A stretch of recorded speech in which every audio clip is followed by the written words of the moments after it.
तो भाई लोगों, अब आप सभी लोगों के पास बहुत ही ज़्यादा कम समय बचा हुआ है बिजनेस स्टडी के पेपर के लिए। तो बिजनेस स्टडी का जो पेपर है उसमें मैं कुछ बहुत ज़्यादा वेरी आईएमपी क्वेश्चन आपको बताने वाला हूँ जो कि आपके पेपर में आने वाले हैं। जब तो पेपर लीक मैं नहीं कर रहा हूँ क्योंकि पेपर लीक होते नहीं है, बेसिकली कोई से भी अभी पेपर लीक होगा नहीं। तो बिजनेस स्टडी आज के मैं आपको कुछ इतने इंपॉर्टेंट क्वेश्चन आंसर बताने वाला हूँ जिसको अगर आप पढ़ लोगे ना तो उसी में से आपका पेपर आ जाएगा, बाहर नहीं आएगा। तो ज़्यादा टाइम वेस्ट आपका नहीं करूँगा, जल्दी से क्वेश्चन बता देता हूँ। इससे पहले एक पार्ट 1 है, ठीक है। तो पार्ट 1 की जो बिजनेस के जितने भी क्वेश्चन है वो मैं आपको अभी आगे वीडियो में बताऊंगा, ठीक है। और अभी जो उसका सेकंड पार्ट है बिजनेस फाइनेंस एंड मार्केटिंग, उसके आईएमपी क्वेश्चन बताने वाला हूँ विद आंसर के साथ। अगर आप कुछ नहीं कर सकते तो सिर्फ उनकी मेन पॉइंट याद कर लेना, ठीक है। तो शुरुआत करते हैं पहले क्वेश्चन से। तो पहला क्वेश्चन है अपना, what is financial management and function of financial management. और देखो, फाइनेंशियल मैनेजमेंट की जो भी मीनिंग आपको मिल जाए वो याद कर लेना, और फंक्शन मिल जाए आपको फंक्शन याद कर लेना, ठीक है। बहुत ज़्यादा आईएमपी क्वेश्चन है, आ सकता है नेक्स्ट, ठीक है। इसके बाद फैक्टर अफेक्टिंग डिविडेंड डिसीजन, जितने भी फैक्टर हैं डिविडेंड डिसीजन के वो आप याद कर लो, जो कि उसके पॉइंट होता है पॉइंट, वो पॉइंट आप सिर्फ याद कर लो। वो पॉइंट आप जैसे याद कर लोगे उसी में से आपका आएगा, सिर्फ तो पॉइंट याद कर लेना, ठीक है। और अपने मन से बना के लिख देना अगर याद करने का टाइम नहीं है तो। अगर आप रिवीजन कर रहे हो तो भैया आप सभी लोगों को पता ही होगा कितना आईएमपी क्वेश्चन है, ठीक है। एंड एडवांटेज लिखना है, advantage important merits of financial management, जो भी इसके एडवांटेज है, इंपॉर्टेंस है, मेरिट्स है, ठीक है। क्वेश्चन एक ही है, मतलब आंसर एक ही है, क्वेश्चन वो इन तीनों में से पूछ सकता है। अगर आप इन तीनों में से कोई भी इसका एक आंसर याद कर लोगे तो घबराना मत, ठीक है। नेक्स्ट क्वेश्चन है, व्हाट इज फाइनेंशियल प्लानिंग, ठीक है। फाइनेंशियल प्लानिंग के एडवांटेज, इंपॉर्टेंस, ऑब्जेक्टिव, मेरे हिसाब से ऑब्जेक्टिव फाइनेंशियल प्लानिंग के जरूर याद कर लेना। फाइनेंशियल मैनेजमेंट और प्लानिंग के ऑब्जेक्टिव जरूर याद कर लेना, ये जरूर आने वाले हैं। और पर्पस याद कर लेना फाइनेंशियल मैनेजमेंट का, और अवॉइड क्यों करती है हाई रिस्क को, इसको एक्सप्लेन करना है, ठीक है। और पर्पस जरूर से याद कर लेना फाइनेंशियल मैनेजमेंट का। नेक्स्ट क्वेश्चन है, how does the nature of business, ठीक है। बिजनेस का नेचर कैसा होता है, फैक्टर अफेक्टिंग वर्किंग कैपिटल, बहुत ज्यादा आईएमपी क्वेश्चन है। वर्किंग कैपिटल के फैक्टर याद कर लेना और कैरेक्टरिस्टिक याद कर लेना वर्किंग कैपिटल के। और वर्किंग कैपिटल क्या है अगर 2 नंबर में पूछेगा तो उसकी मीनिंग लिख देना, ठीक है। नेक्स्ट क्वेश्चन है, वेरी आईएमपी क्वेश्चन है, ये तो भैया जरूर आएगा, ठीक है। Write the sources of working capital और फिक्स्ड कैपिटल, वर्किंग कैपिटल और फिक्स्ड कैपिटल के सोर्स क्या है वो आपको एक्सप्लेन करना है, दोनों की नीडेड क्या है। एंड बहुत IMP question, very IMP question, ठीक है। वेरी आईएमपी क्वेश्चन में आप सभी लोगों को बता रहा हूँ, डिफरेंट बिटवीन वर्किंग कैपिटल, ठीक है। तो डिफरेंट बिटवीन जरूर याद कर लेना, वर्किंग कैपिटल और फिक्स्ड कैपिटल का, ये जरूर आ सकता है। And characteristic of financial planning, और फाइनेंशियल प्लानिंग और मैनेजमेंट की दोनों के कैरेक्टरिस्टिक याद कर लो। Fourth question, very IMP question, write the advantage and importance of financial management. तो वही क्वेश्चन है जो पहला वाला क्वेश्चन नंबर 1 है, वही है इसमें, ठीक है। बस ऑब्जेक्टिव वगैरह दे दिए तो ऑब्जेक्टिव याद कर लेना। Question number 5, what is mean by working capital, how many types, working capital क्या है, उसके कितने टाइप होते हैं। और एक्सप्लेन कंपोनेंट करो फिक्स्ड कैपिटल के, फिक्स्ड कैपिटल के जो भी कंपोनेंट है उसको एक्सप्लेन करना है। फैक्टर अफेक्टिंग दोनों के याद कर लेना, वर्किंग कैपिटल और फिक्स्ड कैपिटल के दोनों भैया फैक्टर याद कर लेना। वेरी आईएमपी क्वेश्चन है, 2023 में पूछा गया था। देखो नेक्स्ट चैप्टर है अपना सीबीआई वाला, शायद ये कट हो, मेरे को नहीं पता है क्योंकि मैं पिछले साल जब मैंने 12th का एग्जाम दिया था जब तो ये कट नहीं था, लेकिन इस बार का मेरे को पता नहीं है, मतलब पिछले साल कटता है, इस बार का मेरे को पता नहीं है। तो इसके क्वेश्चन मैंने दे दिए तो इसको पढ़ लेना। तो इसका सबसे पहले आईएमपी क्वेश्चन मैं आपको बता दूं, different between working capital, working capital क्या होता है, मीनिंग याद कर लेना इनकी, ठीक है। Different between primary and secondary market जरूर याद कर लेना, जरूर आ सकता है। और कैरेक्टरिस्टिक याद कर लेना मनी मार्केट और कैपिटल मार्केट का, ये क्वेश्चन आ सकता है, तो ठीक है। तो मेरे को पता नहीं है ये चैप्टर कट है या नहीं है, फिर भी आप देख लेना, अगर कट हो तो इसको इग्नोर कर सकते हो, कट नहीं है तो याद कर लेना, बहुत आईएमपी क्वेश्चन है, आ सकता है। नेक्स्ट क्वेश्चन है अपना मार्केटिंग, जो कि 10 नंबर का बहुत बड़ा चैप्टर है, ठीक है। तो मार्केटिंग के अंदर क्या क्या हो सकता है, what do you mean by market marketing mix, ठीक है। तो ये क्या है, तो मैं आप सभी लोगों को बता दूं, मार्केटिंग की ये देख सकते हो आप, मीनिंग लिखिए, ठीक है। जब मार्केटिंग मीन या मार्केटिंग मिक्स पूछे, क्वेश्चन एक ही है। देखो क्वेश्चन अगर आपसे पूछे, ठीक है, किधर गया question, market, what do you mean by marketing market या मार्केटिंग मिक्स, तो आप इस तरीके से आंसर लिख सकते हो, ठीक है। इस तरीके से आंसर लिख लेना, इतना बड़ा आंसर लिखोगे 2 नंबर आपको 100% मिल जाएगा। 2024 में ये क्वेश्चन पूछा गया था, ठीक है। Next question, definition of branding and trademark. तो देखो जो ब्रांडिंग की डेफिनेशन भी आप सभी लोग लिख सकते हो, 2023 में पूछा गया था, ये क्वेश्चन आ सकता है। तो ब्रांडिंग की मीनिंग से जरूर याद कर लेना, ठीक है। ब्रांडिंग की जो भी मीनिंग है उसको जरूर याद कर लेना, और ट्रेडमार्क भी जरूर याद कर लेना। पैकेजिंग क्या है, पैकेजिंग को एक्सप्लेन करना है, और लेबलिंग क्या है, ठीक है। पैकेजिंग और लेबलिंग क्या है, इनके फंक्शन आप सभी लोगों को याद कर लेना। बहुत आईएमपी क्वेश्चन है, इसको इग्नोर मत करना, ठीक है। तो चलते हैं अपन आगे। और अपना एक्सप्लेन फिजिकल डिस्ट्रीब्यूशन, इतना आईएमपी क्वेश्चन नहीं है, मतलब आ सकता है। फिजिकल डिस्ट्रीब्यूशन क्या होता है, what do you mean by product, product क्या होता है उसके बारे में आपको उसकी मीनिंग बता रही है, जरूर याद कर लेना। Write the objective of marketing management and importance element component of marketing mix, मतलब ऑब्जेक्टिव मार्केटिंग मैनेजमेंट के और इसके इंपोर्टेंस बताने हैं और इसके कंपोनेंट्स बताने हैं। और different between branding and trademark, very IMP question शायद पूछा जा सकता है। ब्रांडिंग एंड ट्रेडमार्क में डिफरेंट बिटवीन याद कर लेना, कुछ इस तरीके से याद कर लेना। डिफरेंट बिटवीन अगर आपको याद करना है तो यही याद कर लो, यही इसी में से आपको नंबर 100% मिल जाएंगे। स्क्रीनशॉट ले लो आप इस लोगों का, ठीक है। बस 4 ही पॉइंट याद करना है आपको, ठीक है। इसके अंदर सैम्बल डिजाइन होता है और आप सभी लोग पढ़ सकते हो, ये brand are not trade market, all trade market are brands, ठीक है। तो इसका स्क्रीनशॉट लेके इसको याद कर लेना। और एडवांटेज ये लिखा हुआ है एडवर्टाइजमेंट का, तो एडवर्टाइजमेंट का क्वेश्चन मैंने इसमें लिखा नहीं है, ठीक है। कैरेक्टरिस्टिक ऑफ पैकेजिंग, पैकेजिंग की कैरेक्टरिस्टिक और एडवर्टाइजमेंट बिजनेस क्या है, different between advertisement and publicity, ये भी याद कर लेना, आ सकता है, ठीक है। पर्सनैलिटी, और एक क्वेश्चन मैंने आपको नहीं बताया था, वो था एडवर्टाइजमेंट एंड पर्सनल सेलिंग में डिफरेंट बिटवीन, जरूर याद कर लेना। 2023 में पूछा गया था, तो 26 में भी पूछा जा सकता है। तो अगर आपको स्क्रीनशॉट लेना है तो स्क्रीनशॉट लेके ये याद कर सकते हो। ये मैंने 2025 में बनाई थी फेयर अपने एग्जाम के लिए, ठीक है। ये याद कर लेना, बहुत आईएमपी क्वेश्चन है, एग्जाम में पूछा जा सकता है। नेक्स्ट क्वेश्चन है अपना ब्राइट द कैरेक्टरिस्टिक, शायद ये मैंने बता दिया है। नेक्स्ट क्वेश्चन है bright the characteristic of good brand, good brand के क्या कैरेक्टरिस्टिक है वो आपको याद कर लेना है, ठीक है। गुड ब्रांड की जो भी वो भी है उसको आपको याद कर लेना है, ठीक है। नेक्स्ट क्वेश्चन है यहाँ पे किधर गया, bright the function of marketing factor affecting selective brand, ठीक है। एडवांटेज पैकेजिंग के याद कर लेना और टाइप्स बता देना डिस्ट्रीब्यूट मीडिया, मतलब मीडिया से किस तरीके का अपन प्रोडक्ट का प्रमोशन कर सकते हैं वो आपको बताना है। नेक्स्ट क्वेश्चन है different between sales promotion and personal selling, तो आपको सेल्स प्रमोशन और पर्सनल सेलिंग में डिफरेंट बिटवीन बता देना है कि हम सेल्स प्रमोशन और पर्सनल सेलिंग इस तरीके से करते हैं। At different between personal selling and advertisement, बहुत आईएमपी क्वेश्चन है, सॉरी जो मैंने इसमें लिखा है ये वाला ही क्वेश्चन है, ठीक है, ठीक है। एडवर्टाइजमेंट पर्सनल सेलिंग जरूर आएगा ये वाला क्वेश्चन, इसमें डिफरेंट आप जरूर याद कर लेना। What are the advantage of advertisement manufacture, तो ये भी याद कर लेना। नेक्स्ट तो अपना जो 50-60 जो क्वेश्चन है, जो लास्ट चैप्टर है कंज्यूमर प्रोडक्शन एक्ट, जिसमें से 2-2 नंबर के 2 क्वेश्चन हमेशा पूछे जाते हैं, जिसमें से 2 नंबर के क्वेश्चन हमेशा पूछे जाते हैं। जैसे कि what is consumer production act, consumer production act क्या होता है, इसके राइट्स आपको बताना है। कंज्यूमर प्रोडक्शन एक्ट व्हाट इसकी मीनिंग बताना है, उसके राइट्स आपको बताने हैं। तो राइट्स जरूर याद कर लेना, 100% ये पेपर में आ सकता है, राइट या मीनिंग कंज्यूमर प्रोडक्शन एक्ट में से, तो इनको जरूर याद कर लेना। And right the responsibility of the consumer, consumer की क्या रिस्पॉन्सिबिलिटी होती है ये भी याद कर लेना। और कंज्यूमर के पास एजुकेशन के द्वारा क्या क्या राइट होते हैं, और एक्सप्लेन कंज्यूमर प्रोडक्शन एक्ट 1986, इसको द्वारा एक्सप्लेन करना है। तो ओटी में कोई ना कोई क्वेश्चन पूछेगा what is consumer production act कब आया था, तो 1986 में आया था, तो ये जरूर याद कर लेना, ओटी में जरूर पूछा जा सकता है। एंड क्वेश्चन नंबर 16 है objective importance and consumer production, जो भी ऑब्जेक्टिव और जो भी इंपोर्टेंस है वो कंज्यूमर प्रोडक्शन के याद करना है। एक्सप्लेन, आपको 2 मेथड एक्सप्लेन करना है कंज्यूमर प्रोडक्शन के, और उसके बाद वो इको मार्क स्कैम क्या होता है, वेरियस लेवल कंज्यूमर फॉर्म क्या होता है, व्हाट इज कंज्यूमर, कंज्यूमर क्या चीज़ होती है, ठीक है। और लोक अदालत क्या होता है, write the problem consumer explain national commission के द्वारा आपको कंज्यूमर किस तरीके से आप उसको सोल्व कर सकते हो।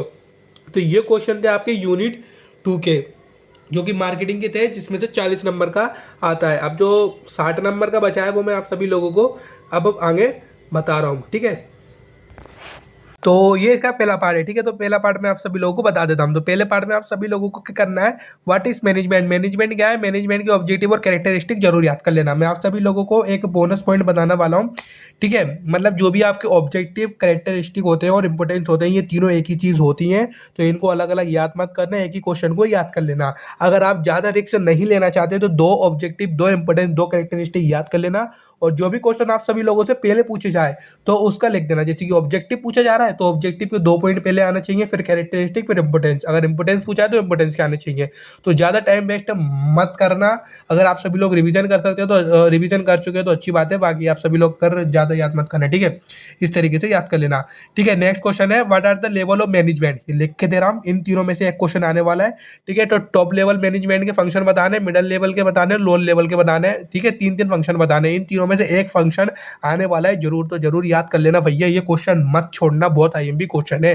नेक्स्ट क्वेश्चन है व्हाट प्राइमरी या secondary function of management, right the function. तो भैया प्राइमरी फंक्शन ऑफ मैनेजमेंट क्या है, जो जरूर याद कर लेना। सेकेंडरी फंक्शन मैनेजमेंट क्या है, ये दोनों क्वेश्चन जरा भी मत छोड़ना मेरे भाई, जरूर याद कर लेना। उसके बाद देखो प्राइमरी फंक्शन कौन कौन से, planning, organisation, staffing, directing, controlling. तो ये पांचों की मीनिंग आप सभी लोगों को जरूर याद करनी है, ठीक है। ये 5 आने वाले चैप्टर है, इन पांचों की मीनिंग याद कर लोगे तो यही प्राइमरी फंक्शन ऑफ मैनेजमेंट होते हैं, और इन पांचों में से एक की मीनिंग जरूर पूछेगा और प्राइमरी फंक्शन जरूर पूछेगा। तो भाई इसको मत छोड़ना, ये क्वेश्चन जरूर से याद कर लेना, ठीक है। और फिर आता है what is management science in both science and art. Management science भी पूछा सकता है और आर्ट्स भी पूछ सकता है, और बोथ साइंस एंड आर्ट्स भी पूछ सकता है। तो आप सभी लोगों को बताना है management is both science of art in the function of planning, organisation, controlling, ठीक है। जो भी मीनिंग होगी वो आप सभी लोग लिख के आओगे। उसके बाद है write the management function what innovation. Innovation के द्वारा मैनेजमेंट किस तरीके से होता है, इतना आईएमपी क्वेश्चन नहीं है, अगर पेपर टफ बनाएगा तो पूछ लेगा। उसके बाद coordination and objective characteristic of coordination, अगर पेपर हार्ड बनाएगा तो कोऑर्डिनेशन के कैरेक्टरिस्टिक ऑब्जेक्टिव पूछ लेगा।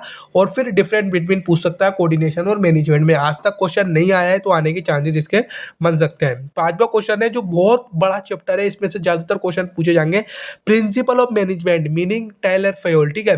तो आप सभी लोगों को प्रिंसिपल ऑफ मैनेजमेंट की मीनिंग याद करना है। इनके बाद जो भी इनकी पावर है, ठीक है, जैसे कि हेनरी फ्यूल की है 14 फंक्शन थे हेनरी फ्यूल की, ठीक है। जो 5 आईएमपी प्रिंसिपल मैं आप सभी लोगों को बता रहा हूँ हेनरी फ्यूल के प्रिंसिपल, जैसे कि स्केलर चेंज की मीनिंग पूछ सकता है, authority, responsibility, unity of command, unity of direction और यूनिटी ऑफ ऑर्डर, ठीक है। तो ये पांचों याद जरूर से कर लेना, इनमें से एक क्वेश्चन जरूर पूछा जाएगा, नहीं तो डायरेक्ट पूछा जाएगा आपसे फ्यूल के प्रिंसिपल बताओ, टायलर के प्रिंसिपल बताओ, तो जरूर याद कर लेना। उसके बाद similarities and dissimilarities fuels and Tyler, scientific और जनरल।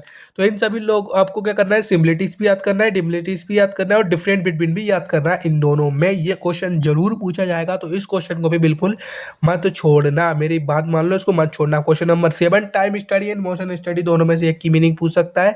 और characteristic, objective and principle scientific management के कैरेक्टरिस्टिक और ऑब्जेक्टिव जरूर याद कर लेना, दोनों एक ही चीज होती है। और फयोल एंड टेलर प्रिंसिपल, दोनों के अगर प्रिंसिपल एक्सप्लेन पूछा जाए तो दो दो प्रिंसिपल एक्सप्लेन कर देना, 4 नंबर में पूछा जाएगा बेसिक, तो ठीक है। नेक्स्ट क्वेश्चन है what is business environment, objective importance and characteristic. Business environment के ऑब्जेक्टिव, कैरेक्टरिस्टिक, इंपोर्टेंस एक ही चीज है, याद कर लेना, ठीक है। ये भी क्वेश्चन पूछा जा सकता है। नेक्स्ट क्वेश्चन है व्हाट इज एलपीजी 1919, 100% लिख के गारंटी दे रहा हूं, इन तीनों में से एक क्वेश्चन जरूर आने वाला है एग्जाम के अंदर, लिख के ले लो।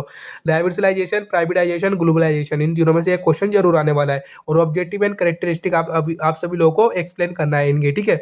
और एक्सटर्नल और इंटरनल सोर्सेज ऑफ एनवायरनमेंट के बारे में भी आपको लिख के आना है। क्वेश्चन नंबर 10 है what is component of economic environment, 100% question आ रहा है ये वाला, इनमें से एक कंपोनेंट आ रहा है, लिख के ले लो। इकोनॉमिक एनवायरनमेंट आ रहा है, सोशल एनवायरनमेंट आएगा, नहीं तो political environment, legal environment, technological environment.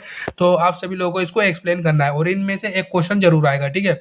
और नेक्स्ट क्वेश्चन है what is planning, objective, characteristic, importance, any two limitation planning, भू planning, primary function of management. देखो वही क्वेश्चन है, प्लानिंग प्राइमरी फंक्शन मैनेजमेंट क्यों है, इसकी दो दो ऑब्जेक्टिव, दो दो कैरेक्टरिस्टिक, दो दो इंपोर्टेंस और 3 लिमिटेशन याद कर लेना। ऑब्जेक्टिव, कैरेक्टरिस्टिक, इंपोर्टेंस एक ही चीज होती है, तो मेरी बात मान लो, तो इन्हीं को ही याद कर लो और प्रोवाइड कर दो, नंबर आपको मिल जाएंगे। मेरे पास एक्सपीरियंस है, पिछले साल का 91 मार्क्स मेरे आए हैं बिजनेस स्टडीज के अंदर, ठीक है। नेक्स्ट क्वेश्चन है प्रोसेस ऑफ प्लानिंग, प्लानिंग की प्रोसेस क्या है, डिस्कस एलिमेंट आपको इसको प्रोवाइड करना है। गुड प्लानिंग क्या है। उसके बाद टाइप्स ऑफ प्लानिंग, प्लानिंग के क्या क्या टाइप्स है, ठीक है। Goals, objective, rule, budget, programme, इन सभी में आप सभी लोगों को डिफरेंट जितने भी इसके फंक्शन है जो भी है इसके, उसके सारे डिफरेंट बिटवीन याद कर लो। अगर डिफरेंट बिटवीन नहीं पूछेगा, मीनिंग पूछेगा, तो जो डिफरेंट बिटवीन में याद किया है वही प्रोवाइडेड कर देना, नंबर आपको मिल जाएंगे। क्वेश्चन नंबर 14 है write the meaning of organisation, organisation की मीनिंग, फॉर्मल इनफॉर्मल ऑर्गेनाइजेशन जरूर याद करना, मीनिंग इनकी, स्ट्रक्चर, ठीक है। स्ट्रक्चर आ गया तो स्ट्रक्चर ऐड कर देना और कुछ मत करना, एक ही क्वेश्चन है, ठीक है। ऑर्गेनाइजेशन की meaning, objective, characteristic, formal informal organisation, ये याद कर लेना। ऑब्जेक्टिव, कैरेक्टरिस्टिक एक ही चीज है, ठीक है। Advantage and disadvantage formal informal organisation के, एडवांटेज 4 और डिसएडवांटेज 4 जरूर याद कर लेना। फॉर्मल इनफॉर्मल दोनों के ही बहुत आईएमपी क्वेश्चन है, पूछा जाएगा। इनके merit, demerit, advantage, disadvantage, merit, demerit एक ही चीज होती है, ठीक है। और फॉर्मल इनफॉर्मल ऑर्गेनाइजेशन में डिफरेंट बिटवीन बहुत आईएमपी क्वेश्चन है, जरूर पूछा जा सकता है, ये जरूर से याद कर लेना। Question number 16, element principle organisation यानी two structure what delegation authority and responsibility definition decentralisation. ठीक है, उसके बाद इन दोनों में डिफरेंट बिटवीन पूछा जाएगा डिसेंट्रलाइजेशन और डेलीगेशन अथॉरिटी में, और फीचर्स पूछे जाएंगे, ऑब्जेक्टिव पूछे जाएगा, और लाइन ऑर्गेनाइजेशन क्या है ये पूछा जाएगा। इस क्वेश्चन को भी मत छोड़ना, बहुत आईएमपी क्वेश्चन है, जरूर फंसेगा। जितने भी मैं क्वेश्चन बता रहा हूँ बहुत आईएमपी है, मैं बता रहा हूँ इन्हीं में से ही पेपर आएगा, बाहर नहीं जाने वाला। तुम देख लेना ये वीडियो कितने बजे भी डली हो, मैं सुबह अगर उठ गया तो लाइव स्ट्रीम करने की जरूर कोशिश करूंगा, लेकिन मेरे इसी में से ही आने वाला है, लिख के ले लो मेरे से, ठीक है। नेक्स्ट क्वेश्चन है different between authority and responsibility में डिफरेंट बिटवीन जरूर याद कर लेना। फंक्शनल और डिविजनल स्ट्रक्चर जरूर याद कर लेना। डिलीगेशन अथॉरिटी एंड डिसेंट्रलाइजेशन में डिफरेंट बिटवीन जरूर याद करना, और इनकी ऑब्जेक्टिव भी जरूर याद कर लेना। फिर उसके बाद डिफरेंट बिटवीन रिक्वायरमेंट और सिलेक्शन, ठीक है। Education training, training versus development, जरूर इन तीनों के डिफरेंट बिटवीन याद कर लेना। And advantage disadvantage, meaning, explain internal sources and external sources, requirement and limitation and characteristic, इनकी आपको याद करना है। नेक्स्ट क्वेश्चन है explain the process of staff staffing, तो आपको स्टाफ स्टाफिंग की प्रोसेस याद करना है, एक्सप्लेन करना है। सिलेक्शन एम्प्लॉय क्या होता है ये जरूर याद करना। Meaning and characteristic of training, भैया ट्रेनिंग की मीनिंग, कैरेक्टरिस्टिक या ऑब्जेक्टिव, इन तीनों में से एक क्वेश्चन जरूर पूछा जाएगा। And on the job training और ऑफ द जॉब ट्रेनिंग कैसी होती है उसको भी आपको प्रोवाइड करना है। फिर question number 20 different between formal और इनफॉर्मल कम्युनिकेशन का डिफरेंट याद करना है। ये कम्युनिकेशन है, ये ऑर्गेनाइजेशन नहीं है, ठीक है। और different between positive and negative motivation का जरूर से याद कर लेना, इतना आईएमपी क्वेश्चन नहीं है। ऑब्जेक्टिव इंपोर्टेंस ऑफ मोटिवेशन ये जरूर याद करना। मॉनिटरी मोटिवेशन क्या है वो जरूर याद कर लेना। और इराइची थ्योरी भी जो है इसकी वो भी याद कर लेना। क्वेश्चन नंबर 20 जी, व्हाट इज लीडरशिप क्या होता है, कैरेक्टरिस्टिक, ठीक है। Quality of a good leader क्या होता है, principle, directing, supervision, function explain आपको करना है। बरियर इफेक्टिव कम्युनिकेशन क्या होता है ये जरूर याद कर लेना, एक्सप्लेन करना। मार्शल और इराइची थ्योरी ये जरूर याद कर लेना। क्वेश्चन नंबर 23, क्वेश्चन नंबर 24, इन दोनों में से एक क्वेश्चन मैं आपको बता रहा हूँ। मीनिंग ऑफ कंट्रोलिंग की मीनिंग क्या है, इंपोर्टेंस क्या है, ऑब्जेक्टिव क्या है, इनमें से एक क्वेश्चन जरूर पूछ रहा है। नहीं पूछेगा तो पर्पस क्या है भाई कंट्रोल का, जरूर आने वाला है। लिमिटेशन ऑफ कंट्रोलिंग क्या है, लिमिटेशन क्या कंट्रोलिंग की जरूर पूछे जानी है, ठीक है। और relation between controlling and planning का रिलेशन जरूर पूछेगा, वेरी आईएमपी क्वेश्चन है। मॉडर्न टेक्निक ऑफ कंट्रोलिंग ये भी पूछ सकता है। और inseverable relation between planning and controlling, बहुत आईएमपी क्वेश्चन है भाई, मत छोड़ना, ये जरूर आने वाला है। जो जो मैंने क्वेश्चन बताया है, अगर आप इन सभी लोगों को पढ़ के चले जाओगे, मतलब भूलोगे नहीं, अगर ये सब पढ़ के चले गए और भूले नहीं, और एग्जाम के अंदर आपने एज इट इज क्वेश्चन आपको मिल ही जाएंगे देखने के लिए, ठीक है। ज्यादातर तो मैं बता ही रहा हूँ, जो क्वेश्चन बताया उन्हीं में से आपको देखने के लिए मिल जाएगा। तो मैं आप सभी लोगों से निवेदन करता हूँ कि प्लीज़ पढ़ के चले जाना है ये क्वेश्चन। एंड कल के लिए या आज के लिए आप सभी लोगों को गुड लक। पेपर दे के आओ तो मुझे कमेंट करके बता देना मेरे में से कितना आया, वैसे मैं खुद देख लूँगा और उसके ऊपर वीडियो लेके आऊँगा। तो मिलते हैं आप सभी लोगों से पेपर के बाद।